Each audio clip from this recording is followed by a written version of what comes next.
Welcome back to another edition of Forecast Lab. Let's take a look at that surface map.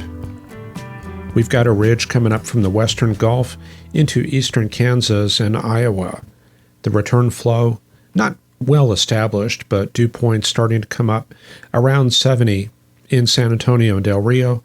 But further to the north, the Panhandle's quite dry for this time of year, dew points in the upper 40s.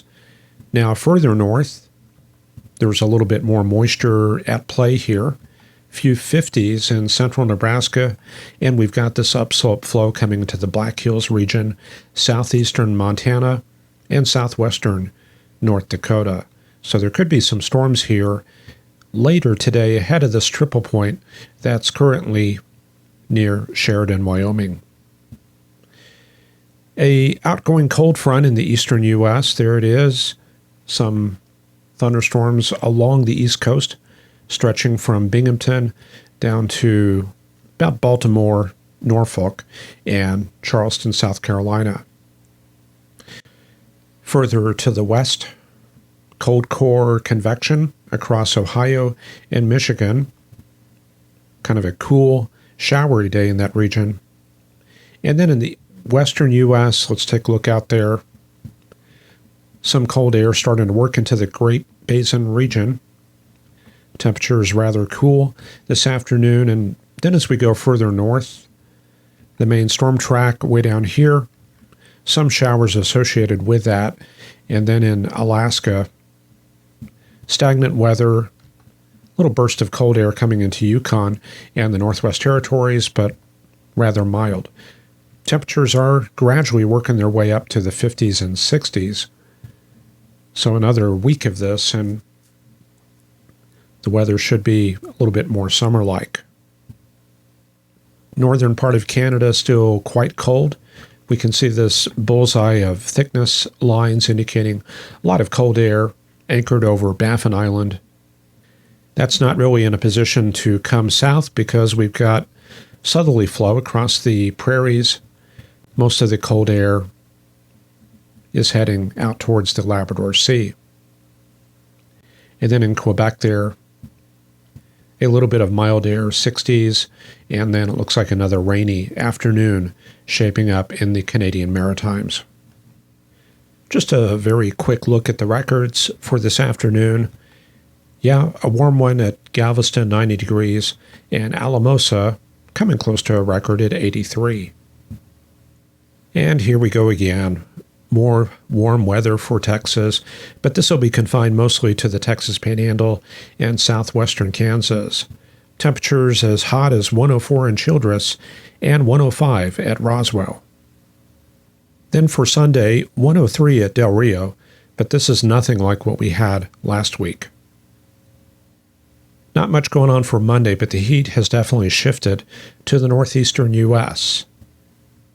On Tuesday, it continues building in, focusing on Pennsylvania, New York, West Virginia, and Ohio. And very little change for Wednesday. There's what the dashboard looks like at SPC.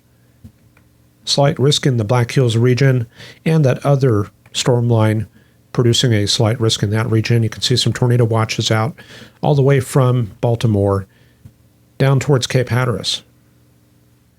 A quick look at the Dover Air Force Base radar shows clusters of storms moving rapidly eastward, about to reach Philadelphia as we record this, and southern New Jersey. Looks like things are clearing up nicely in Maryland. And there's how things look further south into Virginia.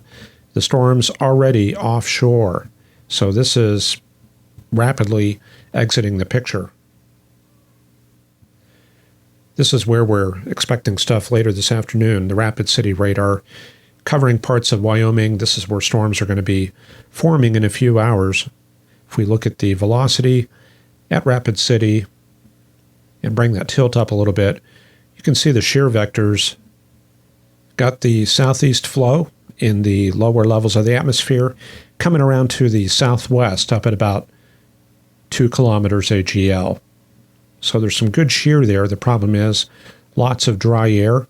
There's going to be a lot of outflow dominant storms, and quite a tremendous cold pool by early evening. And one good way to look at storm potential is with theta E. Yeah, that gives you some measure of how far to the right on the skew-t your lifted parcel is. In other words, if we bring up the skew-t, the higher the theta E, the further over this white lifted parcel line. So given the same environment, the higher the theta E, the higher the CAPE, and the lower the convective inhibition. For this afternoon, you can see that the surface theta E's are focused in this area right here. Rapid City located roughly in here, and that's pretty close to that little axis that comes all the way into Montana. The convergence is going to be focused mostly right around here, northeastern Wyoming, the border area of Montana, and South Dakota as well. And there's this other low that's further north, good backing to the northeast, but the moisture is not in place. And of course, lots of theta E along the east coast, but the best axis confined to the offshore region off of North Carolina. So this is clearing up pretty quickly, and not a whole lot of moisture to the north, and even less with that cold core stuff in the Midwest. There's how the visible satellite looks in Wyoming and South Dakota, expecting that convection somewhere in this area here. It does look like there's a little bit of a gap in the clouds, which will allow some heating. That'll certainly help out. And the SPC meso-analysis product has been putting some strong convergence right in that area there, where South Dakota, Wyoming, and Montana come together. That's the area we're focusing on for later. Checking in on Big Rig Steve. He is in western Kentucky, heading south towards a pickup.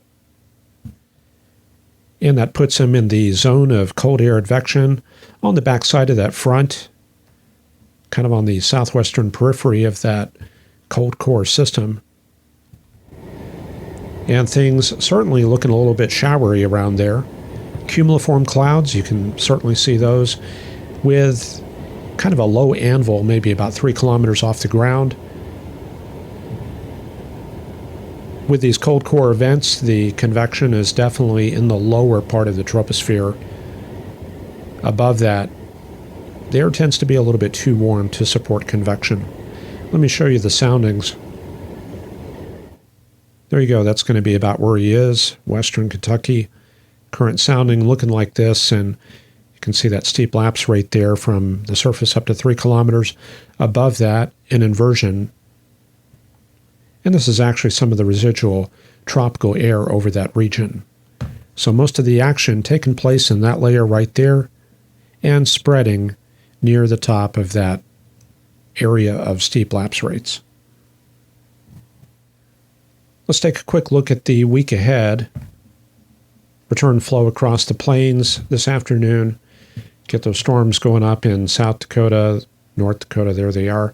Moving out into Minnesota tomorrow morning. We still hang on to that return flow tomorrow, so we're moistening up the Great Plains, and that's enough to support another round of storms in South Dakota. There they are. Then we gear things up for Sunday, return flow still in place from Mexico to Texas, all the way up towards Iowa. And here comes a front from the West Coast region across the Rockies. That's it, very strong Pacific front, probably feeding up into the southern low up to the north. That's the situation. Then going into Monday, one of those waves along that front moves up into Minnesota. Not much progress into the Great Plains. Here's another wave down here. Let's see what that does for Tuesday. Moves into Kansas. A little bit of development along this inverted trough for Tuesday evening. And let's just take a look at the upper air patterns over the same period. Troughing in the Rockies. That's going to be the story early next week. Doesn't dig very far south. The polar front jet remains in Colorado through Nebraska and does not even really settle into Kansas until late in the period. But still, it's remaining pretty far north. So that's going to keep the severe weather mostly in the central and northern plains, ridging, holding on across Texas into the Appalachians. And then late next week, more ridging, this time coming from the west. That'll shut down the plains at the end of next week. However, some troughing working onto the west coast. And then another round of storms for next weekend, the 4th and 5th, as that fast flow emerges into that part of the country. And then we'll see what happens after that next week. So that'll be a good place to stop for today. We'll be back here on Monday for the supporters. On Monday, we're going to do a little behind-the-scenes look at how we put this program together. So if you're curious about that, I'm going to pop up this link that goes to Patreon. Once you're signed up, you will get access to that video on Monday. Otherwise, we'll be back here on Wednesday. Hope you have a great weekend. Take care. Bye-bye.